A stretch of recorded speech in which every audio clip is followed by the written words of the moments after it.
أعوذ بالله من الشيطان الرجيم بسم الله الرحمن الرحيم الله يبسط الرزق لمن يشاء ويقدر وفرحوا بالحياة الدنيا وما الحياة الدنيا في الآخرة إلا متاع اللہ یبسط الرزق لمن یشاء ویقدر، اللہ تبارک و تعالی رزق کو پھیلاتا ہے جس کے لیے چاہتا ہے، اور جس کے لیے چاہتا ہے تنگ کر دیتا ہے، گھٹا دیتا ہے۔ وَفَرِحُوا بِالْحَيَاةِ الدُّنْيَا، اور یہ لوگ دنیا کی زندگی پر اترانے لگے، تکبر کرنے لگے۔ وَمَا الْحَيَاةُ الدُّنْيَا فِي الْآخِرَةِ إِلَّا مَتَاع، حالانکہ دنیا کی زندگی آخرت کے مقابلے میں تو بہت تھوڑا سامان ہے۔ سورۃ الرعد کی اس آیت مبارکہ میں اللہ تبارک و تعالی نے انسانوں کے ساتھ معاشی معاملے کا ایک ضابطہ اور اصول ذکر فرمایا کہ اللہ پاک روزی کو کس طرح سے عطا کرتا ہے، اپنے بندوں کو رزق کیسے دیتا ہے۔ اس دنیا میں ہر انسان روزی کا محتاج ہے، روزی اس کی ضرورت ہے، یہ اس کی بنیاد ہے۔ اللہ تبارک و تعالی انسان کی اس ضرورت کو کس طرح سے پورا کرتا ہے؟ اللہ پاک نے انسان کی روزی کے لیے اسباب پیدا فرمائے ہیں، بندے کو ان اسباب کو اپنانا چاہیے۔ قرآن مجید میں اللہ پاک نے جو روزی کے اسباب ذکر فرمائے ہیں، نماز یہ روزی کا سبب ہے۔ کبھی ہم نے سوچا ہے کہ نماز کے ذریعے سے بھی روزی ملے گی؟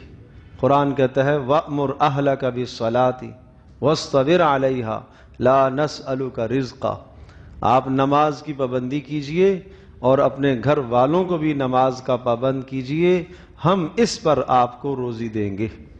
نماز پر روزی ملے گی۔ تو جس شخص کے گھر میں لوگ ایسے ہیں جو نماز نہیں پڑھتے، بیوی نہیں پڑھتی، بچے نہیں پڑھتے، بالغ ہیں، نماز کے پابند نہیں ہیں، تو روزی کی فراوانی نہیں ہو سکتی۔ نماز بنیاد ہے۔ نمبر 2، اللہ پاک نے جو سبب اور ذریعہ ذکر فرمایا وَمَن يَتَّقِ اللَّهَ يَجْعَل لَّهُ مَخْرَجًا وَيَرْزُقْهُ مِنْ حَيْثُ لَا يَحْتَسِبُ، جو اللہ کا ڈر اختیار کرتا ہے، گناہوں سے بچتا ہے، اللہ پاک اس کے لیے روزی کا وہاں سے بندوبست کرتا ہے جہاں سے اس کا گمان بھی نہیں ہوتا۔ تو تقوی سے روزی حاصل ہوتی ہے۔ نمبر 3، اگر کبھی گناہ ہو جائے زندگی میں تو استغفار کر لیا جائے، استغفار کے ذریعے سے روزی کے دروازے کھلتے ہیں۔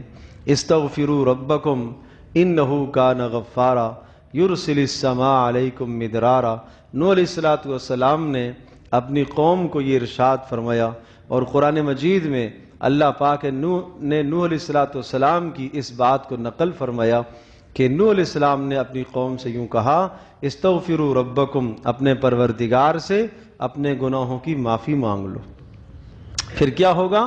یرسل السماء علیکم مدرارا، اللہ پاک تمہیں وقت پر بارشیں بھی عطا کرے گا۔ وَيُمْدِدْكُمْ بِأَمْوَالٍ وَبَنِينَ، اور اللہ پاک تمہارے مالوں میں برکتیں عطا کرے گا، اور اللہ پاک تمہاری اولادوں میں بھی برکتیں عطا کرے گا، یعنی اولادوں کو نیک صالح بنائے گا۔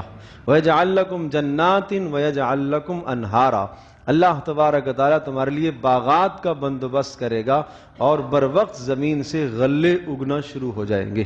تو استغفار پر روزی کا وعدہ ہے۔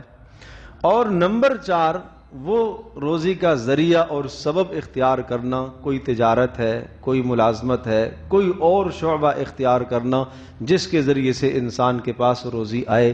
تو یہ 4 اسباب اللہ نے بیان فرمائے، لیکن ان 4 اسباب میں سے پہلے 3 اسباب پہلے ہیں، اور پھر چوتھا سبب ہے۔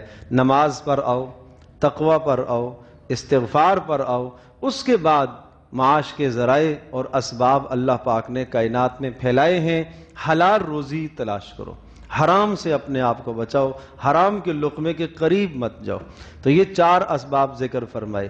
اب اللہ نے یہاں کیا ارشاد فرمایا اللہ یبسط الرزق لمن یشاء ویقدر۔ کبھی کبھی کسی کو رزق کی فراوانی دنیا میں ہمیں نظر آتی ہے، بڑا مالدار ہے، بہت اچھا کھاتا پیتا ہے اور اچھی اس کی زندگی ہے اور اس کی لائف اسٹائل بہت اچھا ہمیں نظر آتا ہے، تو اللہ پاک فرما رہا ہے کہ اس سے تم پریشان نہیں ہوا کرو۔ اللہ جس کے لیے چاہتا ہے روزی پھیلا دیتا ہے اور جس کے لیے چاہتا ہے روزی تنگ کر دیتا ہے۔ روزی کا پھیلا دینا، وسیع ہو جانا، زیادہ مل جانا، یہ کوئی کامیابی کی دلیل نہیں ہے، اور روزی کا تنگ ہو جانا یہ کوئی ناکامی کی دلیل نہیں ہے۔ وسعت بھی کامیابی کی دلیل نہیں، تنگی بھی کامیابی ناکامی کی دلیل نہیں ہے۔ پیارے پیغمبر صلی اللہ تعالی علیہ وسلم تنگ دستی کا زمانہ گزار کے چلے گئے اور اللہ سے یوں مانگا کہ اے اللہ آل محمد میرے گھرانے والوں کے لیے اے اللہ اتنی روزی عطا فرما کہ روزانہ کی گزر بسر ہو سکے، بس گزر بسر کی روزی عطا فرما۔ تو یہ ہمیں پتہ چلا ہے کہ اللہ تبارک و تعالی جس کے لیے چاہتا ہے روزی کے دروازے کھولتا ہے۔ وسعت ہے تو یہ اللہ کی طرف سے امتحان ہے، تنگی ہے تو یہ اللہ کی طرف سے امتحان ہے۔ صحابہ ڈرتے تھے کہ وسیع رزق نہ ہو جائے، کہیں ہم امتحان میں مبتلا نہ ہو جائے، کہیں ایسا نہ ہو کہ سختی ہو جائے۔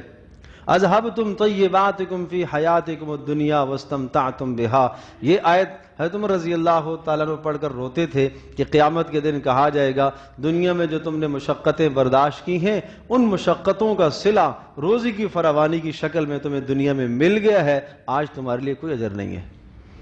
تو اس وقت سے ہمیں ڈرنا چاہیے۔ ایک حدیث پاک میں آتا ہے کہ جس کو اللہ پاک نے روزی کی وسعت عطا فرمائی ہے اس کے لیے اسی میں خیر ہے، اگر وہ اللہ کا شکر ادا کرتا ہے اسی میں بہتری ہے۔ کوئی دوسرا آدمی دیکھے اور کہے کہ اس کو اتنا کیوں دیا ہوا ہے، فرمایا اگر اس کو اللہ فقیر کر دیتا ہے کہیں کفر نہ کر دے، اس لیے کہ کاد الفقر ان یکون کفرا، فقر آدمی کو کفر تک پہنچا دیتا ہے۔ اور جس کی روزی اللہ پاک نے تنگ کی ہے اس کے لیے یہی امتحان ہے، اگر اللہ پاک اس کی روزی وسیع کر دے، کشادہ کر دے، تو خطرہ ہے کہ یہ اترانے میں آ جائے، تکبر میں مبتلا ہو جائے، وہ بھی اس کے لیے خطرے کی بات ہے۔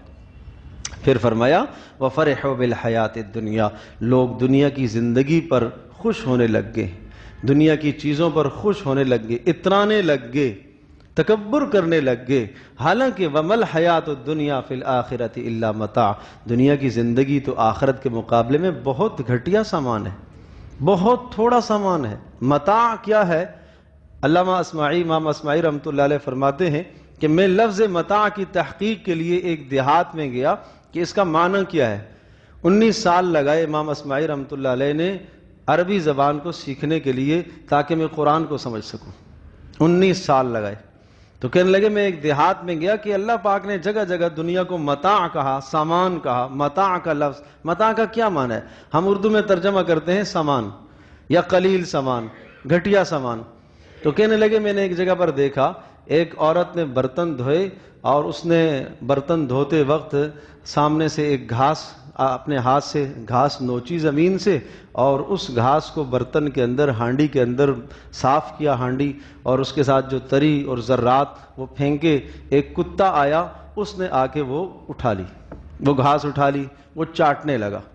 تو بچہ کہنے لگا چھوٹا سا کہ امی کتا آیا، اخذ المتاع، اس نے متاع لے لیا ہے، اس نے متاع لے لیا۔ تو میں سمجھ گیا کہ دنیا کی حقیقت اتنی گھٹیا ہے جس کو کتا چاٹتا ہے، جسے کتا چاٹتا ہے۔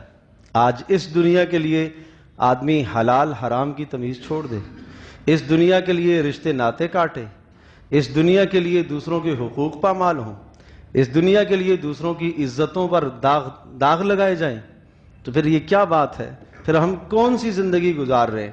تو فرمایا وَمَا الْحَيَاةُ الدُّنْيَا فِي الْآخِرَةِ إِلَّا مَتَاعٌ، فرمایا دنیا کی زندگی تو آخرت کے مقابلے میں بہت گھٹیا اور حقیر سامان ہے۔ اور ایک آیت میں ارشاد فرمایا یہ کوئی اترانے کی چیز ہے، یہ دنیا کوئی تکبر کرنے کی چیز ہے، یہ کوئی خوش ہونے کی چیز ہے۔ قَدْ جَاءَتْكُم مَوْعِظَةٌ مِّن رَّبِّكُمْ وَشِفَاءٌ لِّمَا فِي الصُّدُورِ وَهُدًى وَرَحْمَةٌ لِّلْمُؤْمِنِينَ قُلْ بِفَضْلِ اللَّهِ، کہا آؤ تمہیں بتاؤں کہ خوش ہونے کی چیز کیا ہے۔ دنیا تمہارے پاس آ جائے اس پر خوش نہیں ہونا چاہیے، کون سی چیز تمہیں مل جائے تو تمہیں خوش ہونا چاہیے؟ کہا اللہ کا قرآن اگر تمہیں نصیب ہو جائے یہ خوش ہونے کی چیز ہے۔ قل بفضل اللہ، کہو یہ اللہ کا فضل ہے، وَبِرَحْمَتِهِ، یہ اللہ کی رحمت ہے قرآن، فَبِذَلِكَ فَلْيَفْرَحُوا، اس پر تمہیں خوش ہونا چاہیے، هُوَ خَيْرٌ مِّمَّا يَجْمَعُونَ، یہ قرآن مجید تمہارے پاس اس مال سے بہتر ہے جس کو تم جمع کرتے ہو۔ یہ اللہ کا کلام ہے، اس کو پڑھ کر، اس کو سیکھ کر آدمی خوش ہو۔